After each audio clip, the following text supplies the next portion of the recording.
Well, I'm very happy to be here with a very special person today, and I want to share with you a little bit about what's happening.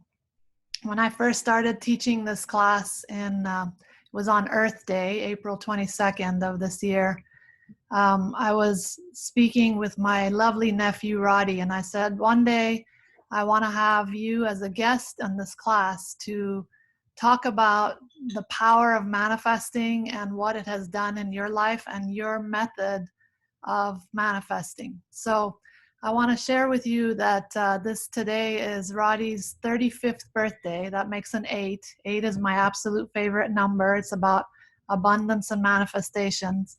And I was scheduled to fly home 2 days before Roddy's birthday on Monday, and my flight got canceled. So the birthday boy has manifested me in his powerful manifestations for being here today on his 35th birthday. And I said, this is a very auspicious day to bring you on as my first guest ever to talk about the power of direct, focused manifestation and really feeling empowered in that.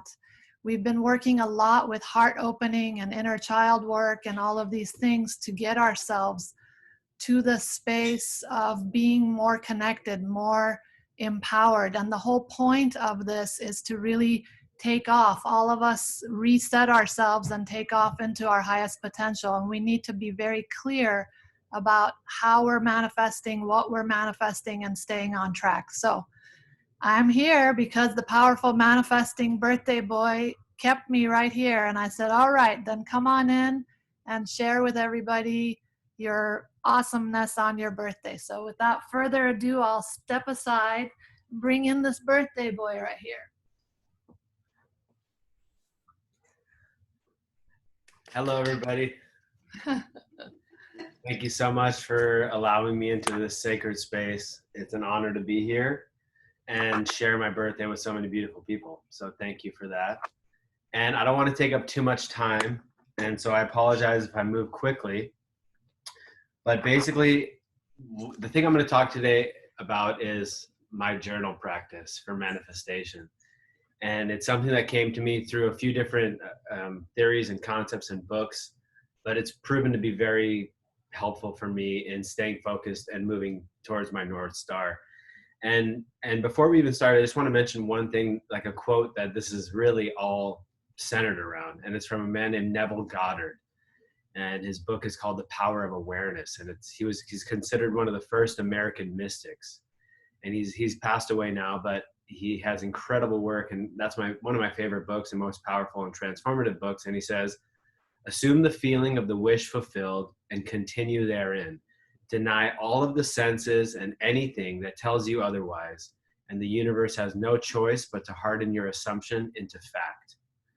And this is living from the end, which has changed my life in a lot of different ways. And how that affects to this journal is, some people might think that this is absolutely crazy, what I do every single day. But you can see all these pages. This is last year's journal, and this is this year's journal. It's all the same thing. And essentially, I write out my life in a way where it's finished. Everything, not my whole life is finished, but what I'm creating is already finished. And it comes from a place of big picture and also things that I'm looking to transform today. So I randomly opened it up to this one page, and the first thing I write every day is I love you, Roddy, which is my name.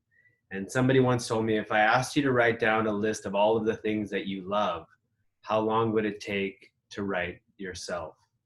And that had a huge impact on me. And ever since then, I write that every single morning, first thing in my journal, is I love you, Roddy, and I love my body, and I love my life. And so on this day I wrote, I love my pain-free body, because I was dealing with an injury. 2020 is a magic year for me. All of my dreams have been actualized in 2020. Gratitude for my perfect health and my protected family.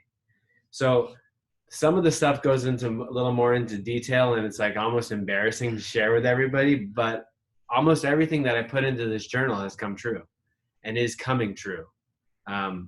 So it's that gap between, can we believe that we have the things that we want in order to create them into the physical realm? So every single morning, and I'll let you in on a little secret, I do miss some mornings, but that's okay. A majority of mornings, I sit down first thing in the morning and I write down everything as if it's already done. So if I'm working on a project, I write out the outcome as if it's finished. So if somebody was to pick up this journal and start reading it, they'd have no idea if things were real or not, or if they had happened. And some days that I actually write, this actually happened today, you wouldn't know because I've been writing that for 6 months. So for me, what this journal practice does is it centers me in the morning. It allows me to not only know where I'm headed, you know, what is my North Star? What am I creating in my life? Because at the end of the day, we can't take responsibility for the subconscious programs that were hammered into us as a young age, but we can take responsibility for the subconscious programs that we want to create.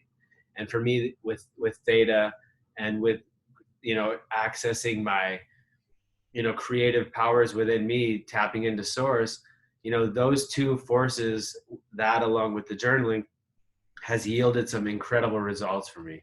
And, you know, I don't think I've gone too much into depth, but just for example, when I say I'm working with industry leaders and thought leaders, right? I was writing that for years.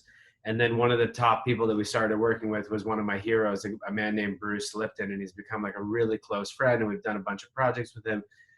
And it's just like every once in a while, like I'll go 6 months back and read what I wrote, and almost everything has come true. So there's, you know, and we've all heard about manifestation practices. It has to feel natural to you. Do you believe that this is something you're capable of creating in the time frame that you're putting on yourself? And if it does, there's no limit to what we can create. We are the most powerful beings in the universe, and we have to take ownership for it and actively create the life we want instead of reacting to the one that we don't want. So I don't want to take up too much more time in your class. I want to also say at the end of each day, you do your I am statements. And we've been talking about I am statements as well. So if you want to, like, how you wrap up your journaling as well. Yeah. So the I ams are, you know, I am that which I intend to be right now, not tomorrow, not a month from now, not 6 months from now, right now. I am that. It's not I will be. Neville also says saying I will be is admitting that I am not. So I am this right now. And it just also, you know, what was the other thing we were talking about last night? We were going to talk about the Bruce Lipton quote as well. Oh, so Uncle Bruce, as I call him, he says, I had a chance to sit down with him and chat for a couple hours in Australia. And what he told me was something that also transformed the way that I go about my day-to-day life. And he said, forget about the path. The path is irrelevant, and your brain is not advanced enough to get you to where you want to go. You have to trust your subconscious mind and the universe to take you there. Worry about the destination. Where are you headed? And again, assume the feeling of having that now. Can you do that? Or is it too convenient to get stuck in the fears and the doubts? No. I am that now, right now, not tomorrow, not the next day, right this second. And if we can believe that right this second and assume the feeling, not just the thought, not just the imagination, but if we can feel the feeling of having that thing right now, then that will have profound effects on us. And it's had profound effects on me. And it's not just like a discipline, as what's his name? Reverend Beckwith says, Michael Beckwith, he says, it's not a discipline, it's a blissipline. Because it makes me happy and grounded and allows me to move forward. So I look forward to my journaling. It's not a chore. It's like if I miss it, I'm kind of bummed that I missed it. And then I'll get it in at night if I can, or before bed.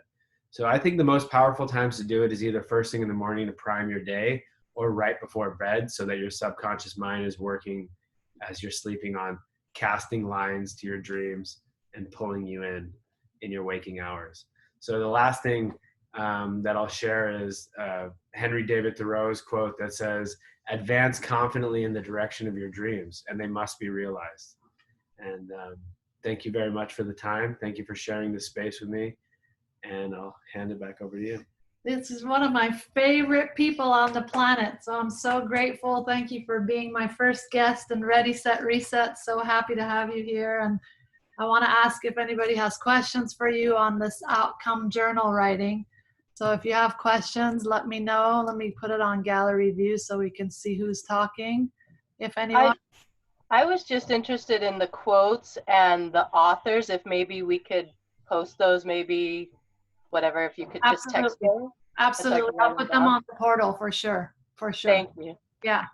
So you call this outcome journal writing, right? Yeah. Writing the outcome before it's happened. And I do want to say that Roddy has done this committed writing for a whole solid year before he ever skipped any days. So it's quite the commitment. And I got to say, I love to write, but I'm not as committed as you. So I'm proud of you for sticking to something that's that, and it is a discipline. I get it for sure. But sometimes we even don't give ourselves that opportunity to be in that bliss state. So. Well, I mean, we know that we're using the brain waves, that we can change our subconscious beliefs like that. But for me, what this is that it's like rewiring my brain so that my go-to isn't, oh, will I be able to do this? No, it's already done. And coming from that place, it just gives you a sense of peace. Yes. Where you're not like living in fear or any kind of outcome-based living, because it's already done. And if you can be rest in the fact that it's already done, if it's intended to happen, it will happen for you. And if not, that's just a surrender game from there. So. Yeah. Thank you so much. We appreciate you. Love you. Thank you, Roddy. Can I ask I appreciate that. Sure. We have a question. Happy birthday, Roddy, and aloha from Kauai. I think this is brilliant. I mean, it's so funny because I think we all practice the manifest, but writing it from a place of it already like being done is amazing. I would imagine in the beginning, there tends to be doubts that seep in, just like when we regularly manifest. Do you have any suggestions or recommendations for if we have a hard time envisioning what we want happening, to like, how do you deal with that, especially when you're getting started in the beginning of it? Well, like the full practice for me is writing it first and then using my imagination to bring the feeling in. So I would go back to what Neville says, and it's, assume the feeling of the wish fulfilled and deny the senses or anything else that tells you otherwise. Because where we invest our thoughts, feelings, and emotions is what we create in our physical life, right? So if the vision is to have, a beautiful piece of land with a huge garden, but the internal dialogue is constantly that I'm not worthy of this, or yeah, but it's so expensive to buy land in this area. Well, you're absolutely right. You're closing off the miracles and magic. So it's a long-term strengthening, just like any muscle, you're training it. So the more you practice it, the more you write it, the more you start believing it, the more you start feeling it, the more it becomes second nature. And then it's just, it is what it is, it's already done. And you're coming from that place of already having that, or already being that which you intend to be. And it just gets stronger and stronger and stronger over time. So I would say in the beginning, just stick with it and just, and like, it's not just, oh, wow, I got this incredible offer for this new position. It's because of this offer that I accepted from this organization, I am now able to buy my dream home that has 3 bedrooms, or, I no longer have to commute to work, which is saving me 3 hours a day. So I'm able to go to the gym. It's literally creating your utopia life, your dream life on paper. And then if you have time, visualizing and imagining that life. And repetition and consistency is incredibly powerful. Yeah. You're living proof. Yeah. You are living proof. That's awesome. So thank you, guys. Awesome commitment. Thank you. Happy birthday. Thank you. So happy to be here with you on this 35th. Enjoy, everybody. Amazing. Have a great day. And There's another question, Shireen. We have another question. Please go ahead. Not from me. Go ahead. I was raising two of your hands. Yeah. I was raising my hand. It's Jessie. Hi. Hi, Roddy. Hi, how are you? Good. You're such an inspiration. Happy birthday. Thank you so much. I just texted the boys to remind them that it's your birthday. Nathan was like excited. But I just wanted to say, you mentioned about childhood and things that are packed in. And so are you speaking about, and I'm so glad you've had all this information with Bruce Lipton he's somebody I've read for a long time and have gone to his lectures. And so the belief systems are, seems to me like what you're saying is like by writing and by committing to not paying attention to that, you're eliminating those belief systems that says, no, you can't do that. Is that what? Well, I think we have a secret weapon in this class, and with the training that Shireen helps provide, there's really nothing more powerful than tapping in and pulling them from the root. But for me, this is just repetitive. The repetition is what has made it easier to stay grounded in the belief systems that I want, as opposed to the ones that don't serve me, right? So I definitely use theta a lot in order to pull, delete, and cancel things that don't serve me and replace them for things that do. But I've just found that the repetition gives me this state of calm and a state of just, it's almost like a venting thing. It's like, I don't need to think about this anymore because it's on paper and I already spent time visualizing and feeling it. So now I can move on and just kind of go through the motions of my day to day. And so that's how it really serves me. Thank you so much. Good to see you. Great to see you. Hope to see you soon in person. Yes, we must get together. Overdue. Yeah, absolutely. And when we write on paper, pen on paper, we're actually making a contract with ourselves. So you're repeating that contract over and over again in the way that you want, in the utopia that you are creating, without limitations, because we don't have to know the how. And that's what we do every time in class when we manifest. It's like focus on the feeling as if it's already happened and you don't have to know how. So we're just tuning in, tapping in, feeling empowered with our manifestation. So, and I think the last thing I would say for anybody who wants to actually try it is pretend like it's the day after whatever you want to create came to fruition. And you're writing as if it's the next day. How do you feel? You know, what emotions have come up? You know, how has your life changed? And the more details, the better. Perfect. That's really perfect, because that really brings it right to the practical of how do we pick this up and do it. So how do we feel that feeling as if it's already happened and writing about it? Like you're almost telling somebody about it. You're like, telling somebody this is what happened to me. This is like this awesome meeting happened or whatever, all of that. So that really brings it right to the practical. So thank you guys for having me, and I'll see you all in the classroom soon. Right.